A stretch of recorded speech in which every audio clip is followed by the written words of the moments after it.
Hello Booktube, welcome to my channel. Welcome back if you've been here before. My name is Bethanne and today I am posting with my February wrap-up. So in February I read 8 books, 5 of which I've already talked about on my channel. So I'm going to start with the 3 books that I haven't talked about on my channel yet, which were all ebook reads, 2 that I had on loan from the library and 1 that I bought. And my ebooks were all fantastic this month, so that's really fun. So just going chronologically, the first ebook that I finished was The Death of Vivek Ogee by Akwaeke Emezi, which I read as part of the Read Under the Bed book club hosted by Scott and Nelle over at Gunpowder Fiction and Plot. So I will link to their announcement video in the description box below, and they're organizing a Discord where we can talk about the books that we read as part of that book club. So you should check it out if you're interested in reading books like The Death of Vivek Ogee. So The Death of Vivek Ogee was amazing. I feel like I'm still processing this book and will be for a long time, and I will definitely reread it. It's a pretty short book that packs a lot in. It's more like novella length than full novel length, but a lot of thematic territory gets covered. So the main driving action in the book is that Vivek Ogee is dead. He's dead starting in the very beginning of the book.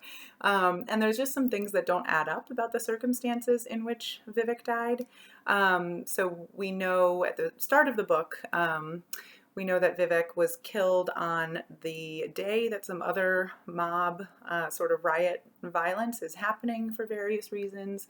And Vivek did die in sort of a violent way. There's evidence of injury. But then somebody kind of took care of Vivek's body. So the odd thing is that Vivek's body has been undressed, but then wrapped in a cloth in a way that kind of feels maybe a little bit respectful. And then somebody knew who Vivek was enough to know how to bring him home. So he's found on his parents' porch. And so then the rest of the book is kind of taking a step back and going through Vivek's childhood and his close relationships with his cousin and other friends and family, his relationship with his parents, and then leading up to the kind of his early adult life, because I think he's early 20s when he dies, and kind of building up to that day when he died, and so kind of explaining the lead up to it and who he is. I don't really want to say more than that because it's such a character-driven book. You know, it's just really exploring who these people are. But it explores a lot of really big themes. So there's definitely a lot of queerness in the book, and so exploring kind of queer identities, especially in a little bit more of a conservative culture where that's really not something that people are encouraged or allowed to explore. There's a lot of family relationship stuff. So what do family dynamics look like in a very patriarchal culture? There's some tension kind of between some older ways and some newer ways between people who are Nigerian and have always been born and lived in Nigeria, and then other people who have come from other places and bring their own traditions and family structures and assumptions with them. So there's a lot of kind of family tension stuff going on with all the families in the book. And then there's also some really cool reflections on kind of generational identities. So one thing we find out early on in the book is that Vivek was born on the same day that his grandmother died. And so in Nigerian culture, and I don't want to say the wrong thing by incorrectly summing up, but you know, there are kind of these threads about how things get passed down from generation to generation, and do souls kind of transmute across generations and that sort of thing. And so that actually ends up playing a pretty important role later on in the book, just kind of thinking about family and generations. So yeah, there's just so much.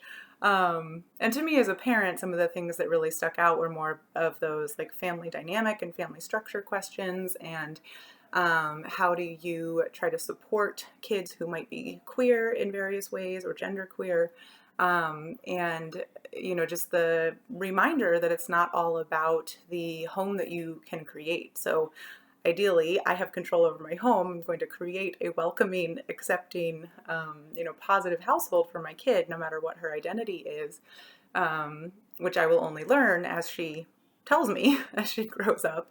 But your kids and your house and your family are also subject to these outside influences. And so I think for me as a parent, there's the question of like, how do I make sure my home is a safe, supportive place for my daughter, but then how do I also give her the skills and facilitate like her finding her own communities outside the house and like being supportive of that, of her finding those communities, and finding really other family, because my husband and I, we can't be her only family. You know, she's going to make that for herself. And like, I want to be involved in that, not in like a weird controlling way, but just in like, you know, I want to know my daughter, and support her in all areas of her life. So as a parent, there's like a lot to think about there. So anyway, I'm babbling a lot about a book that I'm being very vague about.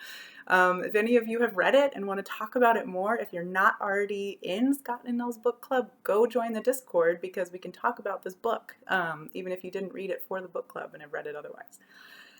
All right, so anyway, so the other two ebooks that I read All Systems Red by Martha Wells, which is the first book in the Murderbot Diaries. So probably everybody's heard of Murderbot at this point, maybe. So it's a very wonderful, light science fiction novella. The main character refers to itself as Murderbot, and it's a construct, so part organic parts and part inorganic parts, so like not full robot technically. And Murderbot is a security unit who is providing security for a scientific survey team that's on an unknown planet and trying to collect data and survey the planet. And all hell breaks loose. And it's just it's like a fun adventure story. It's great as a novella because Murderbot is pretty well fleshed out as a character. And then there's also, even though there's not much space, there's some side characters that are fleshed out in really interesting ways. And so there's a cool group dynamic. And so it's very well written novella. I've really enjoyed it. The only thing that gave me a little bit of pause about that book is that it's very easy to read Murderbot, who is they're a little bit unique as a security unit and as a construct because they've hacked the kind of control program that is supposed to like run in their software, and can control some of their actions and kind of take away their autonomy. And so Murderbot has hacked that, and so is kind of a free agent in a way that none of the other constructs in this, universe are. And so that's cool. But then, Murderbot is basically interacting with humans as a person instead of as a sort of robot that's under control. And a lot of the ways that Murderbot acts are very easy to read as social anxiety or even as autistic traits. Things very specific, like Murderbot is super uncomfortable making eye contact with humans, which is to me like something that is super specifically coded as an autistic trait. I might just know, it might just be that I know a lot of people with autism, that I'm saying that, but so it bothered me a little bit that it felt like the author was maybe kind of deliberately exploring an autistic character, but had chosen to make that autistic character part machine, which might be okay, but that's just like such a specific, almost insult that's used against people that are autistic or have social anxiety, where they're kind of called machines for not being able to have the same sorts of emotions as neurotypical people, or to express them in neurotypical ways, or to empathize with neurotypical people that are just like emoting all the time all over the place. And so I did a quick Google search, and it doesn't seem like the author maybe intended anything like that, but it still just gave me a little bit of a pause of like, did you have to include the very specific eye contact thing for a character that has inorganic parts as well as organic? But that said, it's all handled very well.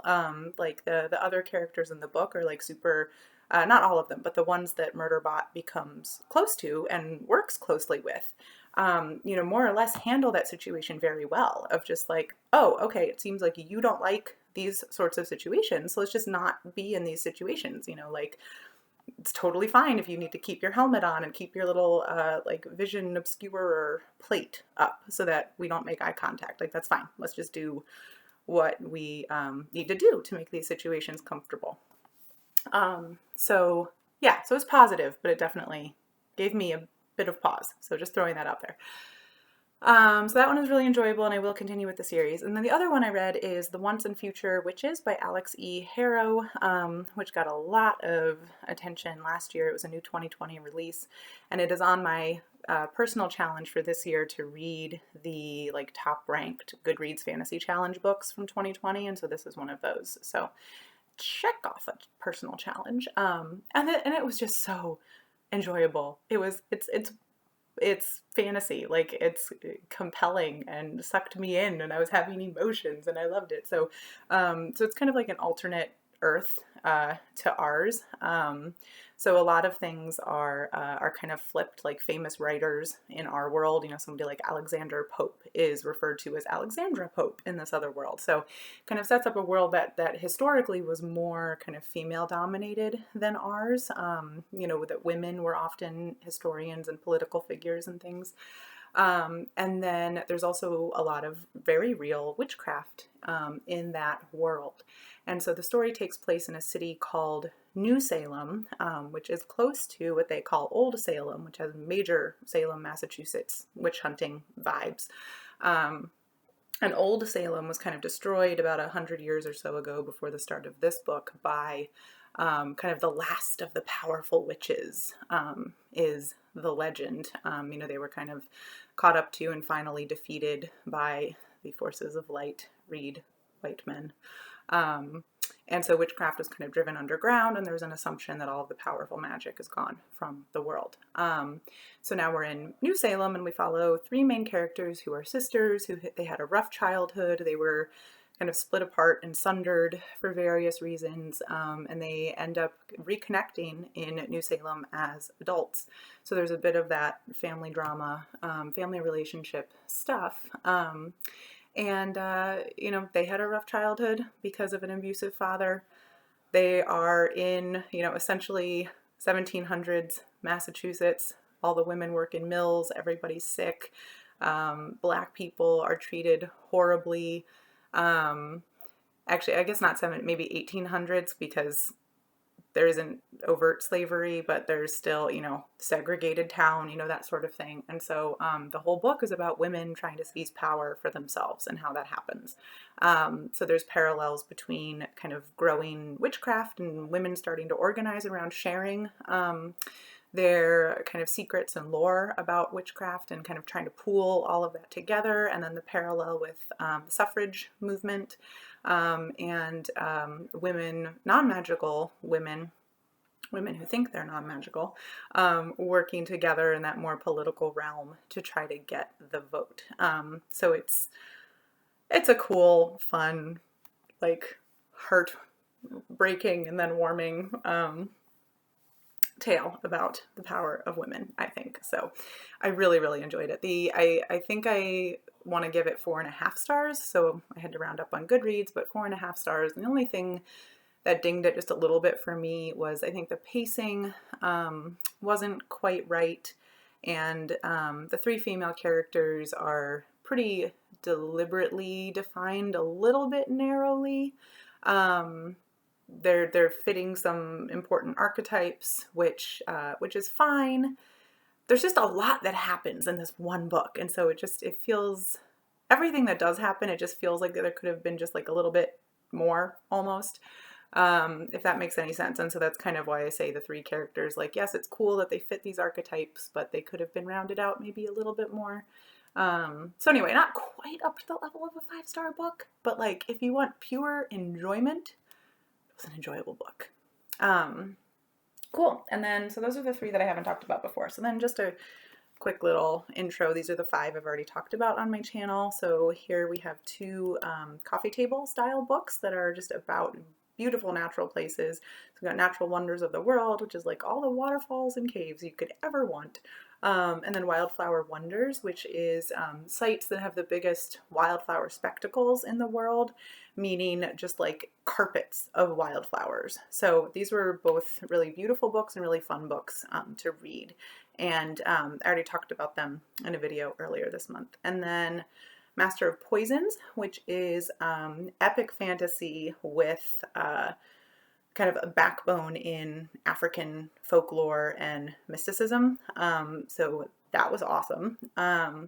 book of short stories, Florida by Lauren Groff, which I enjoyed quite a bit, much more literary fiction. And then this book at the very top, Undrowned.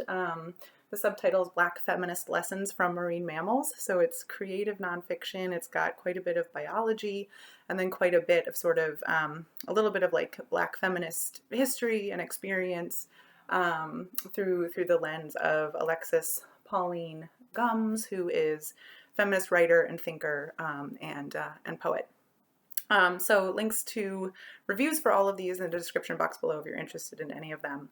But I've been talking for long enough. So yeah, I'm very happy with my reading month in February, 8 books. There's a lot of books that I didn't get to that were on my February TBR, partly because I spent so much time reading those 2 coffee table books, whoops. So I'm going to continue with my February TBR into March, but I will check back in a little bit later with some of my new priorities for March, as well as continuing with some of the things that I wanted to read but didn't. So I hope you all had a great reading month as well and are psyched for March, which despite being only 3 days longer, I'm already like, I'm gonna have so much more time to read in March.